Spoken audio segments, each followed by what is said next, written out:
Hey everybody, today I am looking at the Iwata Custom Micron B. Now this is the airbrush that I've been using for several months now, and a lot of people have asked me about it and what I thought of it. And as I reassemble it here after cleaning it, I thought I would go ahead and talk a little bit about it, because I kind of feel like it's taken me a while to really get a sense of it, and I wanted to do justice to this thing and really give you my thoughts on what I do and do not like.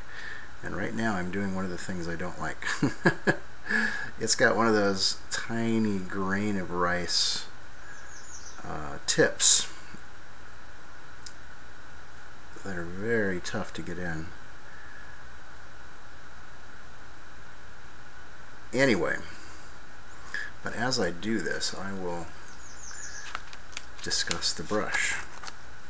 So, as I've mentioned before, this is not a brush that I purchased on my own, though given the opportunity, I might have, although these are quite expensive.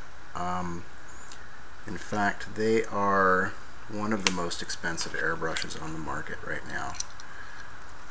And so actually purchasing one is sort of not a trivial decision on any, at least not for me anyway.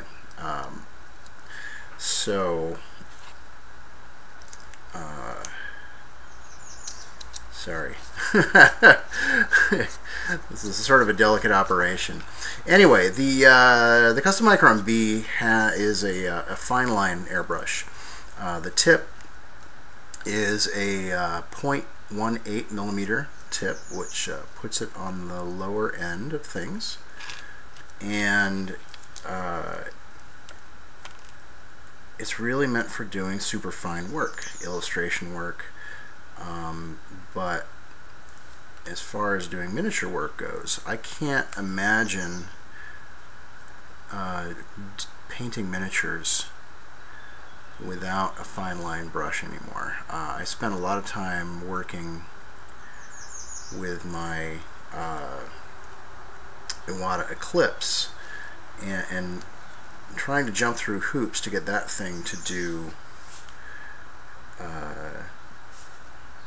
smaller work was really tough, and I spent a lot of time what felt like fighting with it in order to do really fine work.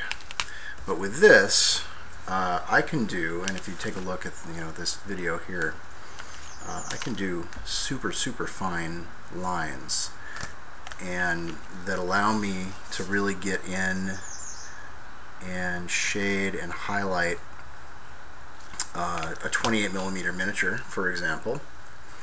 I actually did some airbrush highlights on this Dust Mini, and I'm going to say that I don't think I could have done the work that I did on this, and it's not a ton, but I couldn't have done the work on that without a brush like this, with something that shoots this fine. Now, in terms of features, I mean, overall, this is it functions pretty much like a standard airbrush. It's gravity feed, which at this point I think is a really nice feature to have when you're doing miniature work, because you're not using a lot of paint. So if you're doing a bottom feed, you're wasting a lot of paint. With a gravity feed, you drop the paint right in, and you really don't have to use much more than you need at any time, even if you're just doing a little bit. It also is much easier for cleaning, which I think is really important. It also has a preset handle back here. This little adjustment knob will allow you to determine at what point your trigger is going to stop when you pull it back. So you set the dial and then that sets the stop. A lot of airbrushes have this now. I honestly don't find that I use it very much or at all, but it's kind of nice to know that it's there. Now, one thing this does not come with standard is a cutaway handle, and for the longest time I didn't really understand what that was for, and once I understood, it made a lot of sense. And the cutaway handle essentially allows you to do this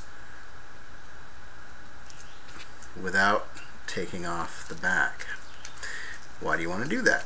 Well, when you're doing a quick clean, like a color change, it's nice to pull the needle away from the tip and spraying your cleaner through.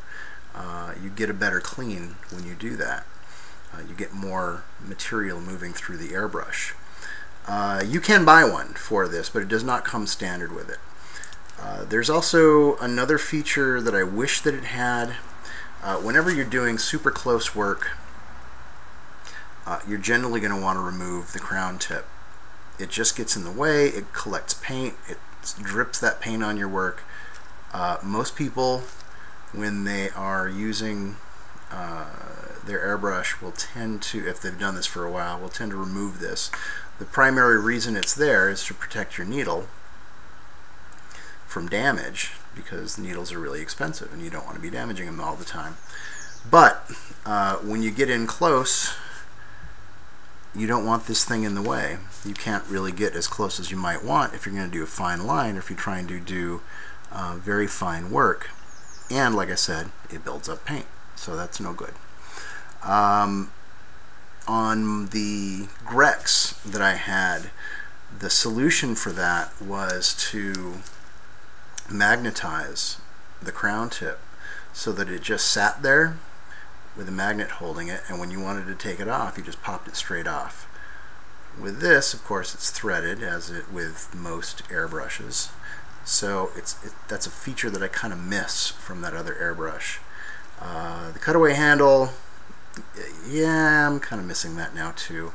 In a way, this, although I like this airbrush quite a bit, it feels very, very old school. It doesn't, aside from the preset, it doesn't really have much in the way of other features. But the flip side of that, though, is that I have never used an airbrush that I like as much as this one.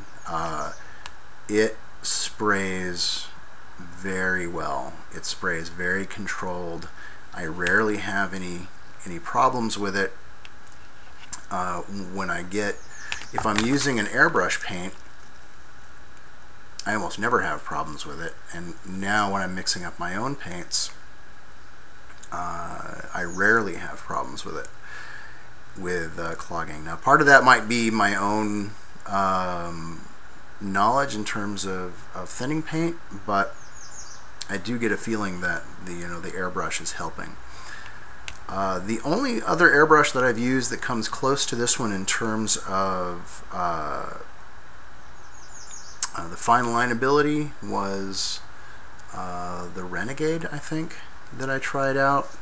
And although the line was very close to the line you're able to get with this, this one actually has a much cleaner line at the end. You know, when you're actually spraying it, you get a cleaner line. But the real thing here, though, is that this is a really terribly expensive brush. Really, look it up. I'm not even going to say, because it's kind of stupid expensive. And I had not yet purchased one myself before I acquired this one, and I don't know that I would. I would probably exhaust other options before going to this. I'm glad that this one kind of fell into my lap, because I've been using Iwatas for 20 years, and I love them, and I don't really want to change, but Iwatas in general are expensive. Their parts are expensive. I do feel that they are better made than other airbrushes that I've tried, but when it comes to how much money you're going to spend on your airbrush, you might not want to spend quite this much. It does come with kind of an amazingly cool metal case, But really, you know, like 99% of the time, I don't even see the case because I keep this on my workbench and on its little holder. So while I like, you know, and appreciate the case, it doesn't really affect the operation of the airbrush. So, is it an amazing brush? Yes, it is. I can't imagine doing miniature work without it. Are there better brushes? I don't know. You know what? Somehow I doubt there are better ones. There might be ones that have more features, and there might be ones that operate near as well as this. But you will probably be able to find something that will function nearly as well for a lot less money. And so if money is a concern for you, this is probably not the airbrush for you. On the other hand, I love it very much, and I'm very happy to have it. And I think it's a wonderful tool, and it's my favorite airbrush I've ever owned. So there you go. And that's really it. And I hope that is helpful for you. Please feel free to ask any questions in the comments, and I will happily answer them for you if I can. If you have an airbrush that you want to know whether or not I think this is as good as, I honestly don't have a huge wealth of experience with using other airbrushes. I'd be more than happy to compare it to another one if I can borrow one. If somebody wants to lend me their airbrush and, you know, give me their honest, or give you my honest opinion on how it compares, I'd be happy to do that. And that's it. So I think, yeah, we're going to wrap it up for today, and thanks for watching.